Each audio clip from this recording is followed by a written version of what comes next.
நாம் பார்க்க போகிற பதிவு ஆடி மாதமும் ஜோதிடமும். ஆடி மாதமும் கிரகங்களும். தமிழ் மாதங்களில் சூரியன் கடகராசியில் வரக்கூடிய அந்த 30 நாள் தான் ஆடி மாதம் அப்படிங்கிறோம். சந்திரனுடைய வீடான கடகராசியில் சூரியன் பயணிக்கிற அந்த 30 நாள் தான் ஆடி மாதம் அப்படிங்கிறோம். சூரியனும் சந்திரனும் ஒரே ராசியில் இருக்கக்கூடிய நாள் தான் அமாவாசை. ஆடி அமாவாசை அப்படிங்கிறது கடகராசியில் இருக்கிற சூரியன் மேலே கடகராசிக்கு உண்டான சந்திரன் ஒன்றா இணையக்கூடிய நாள் தான் ஆடி அமாவாசை. அந்த ஆடி அமாவாசை அன்னைக்கு தாய்வழி கர்ம பதிவுக்கு காரணமான சந்திரனும் தந்தை வழி முன்னோர்களுடைய கர்ம பதிவுக்கு காரணமான சூரியனும் இணையக்கூடிய நாள் தான் ஆடி அமாவாசை. நமக்கு உடல் கொடுத்த தாய்க்குண்டான தோஷங்களையும் நமக்கு உயிர் கொடுத்த தந்தை வழி கர்ம பதிவுகளை நீக்கக்கூடிய நாள் தான் ஆடி அமாவாசை. கடகராசியை குறிக்கக்கூடிய இடம் மார்பு. மார்பு, இருதயம், வயிறு, மேல் வயிறு, நுரையீரல். சூரியன் தொற்று வியாதிக்கு உரிய கிரகம், தொற்று வியாதியை ஏற்படுத்தக்கூடிய கிரகம்.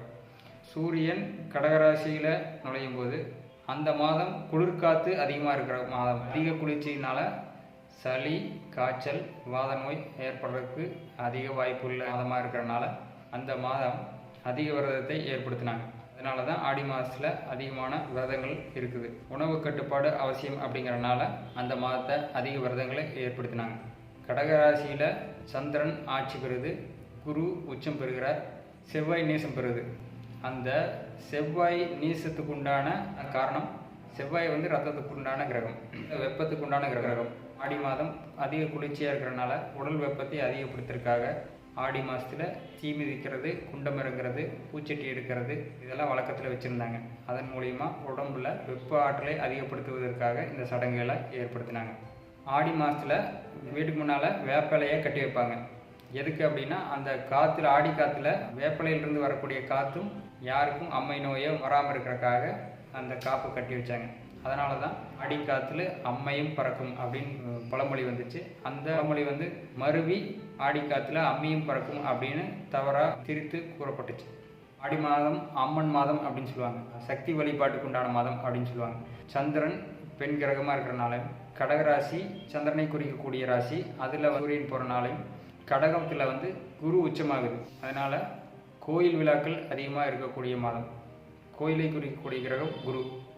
அந்த குரு உச்சமாக இருக்கிறனால கோயில் வழிபாடு அதிகமாக ஏற்பட்டுச்சு. ஆடி அமாவாசை அன்னைக்கு எப்படி சூரியனும் சந்திரனும் கடகராசியில் சேர்ந்து ஒரே ராசியில் ஒரே நட்சத்திரத்தில் ஒரே டிகிரியில் இருக்குதோ, அதே மாதிரி சூரியனுக்கு 7ல் சந்திரன் இருக்கிறது ஆடி பௌர்ணமியை குறிக்கும். அதே மாதிரி சூரியனும் சந்திரனும் பரிவர்த்தனையாகக்கூடிய அந்த காலகட்டம் தான் ஆடிப்பூரம். சூரியன் கடகராசியில் இருக்கும், சந்திரன் சிம்ம ராசியில் இருக்கும். அந்த ராசிக்கு இந்த இரு கிரகங்களுமே சக்தியும் சிவமும் பரிமாறிக்கொள்ளக்கூடிய அந்த நாள் தான் பூர நட்சத்திரம். அதனால் பரிவர்த்தனை குறிக்கிறது தான் அந்த சிம்ம ராசியில் சந்திரன் போகக்கூடிய அந்த பூர நட்சத்திரம்.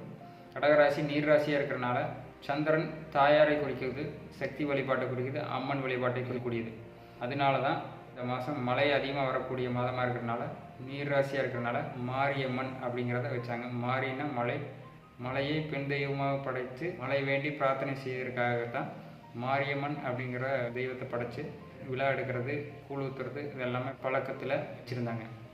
கடகராசியில் செவ்வாய் நீசமாக இருக்கிறனால ஆடியில் வர்ற ஒவ்வொரு வாரமும் செவ்வாய்க்கிழமை செவ்வாய் நீசத்துக்கு பரிகாரமாக அமையணும் அப்படிங்கிறக்காக செவ்வாய் வழிபாட்டை ஆடி செவ்வாய் முருகனையும் துர்க்கை காளியை கும்பிட்ற பழக்கத்தை வச்சாங்க. ஆடிப்பெருக்கன்னைக்கு ஆற்றங்கரையோரம் நீராடிட்டு புதுமண தம்பதிகள் நிலாச்சோறு சாப்பிடுவாங்க.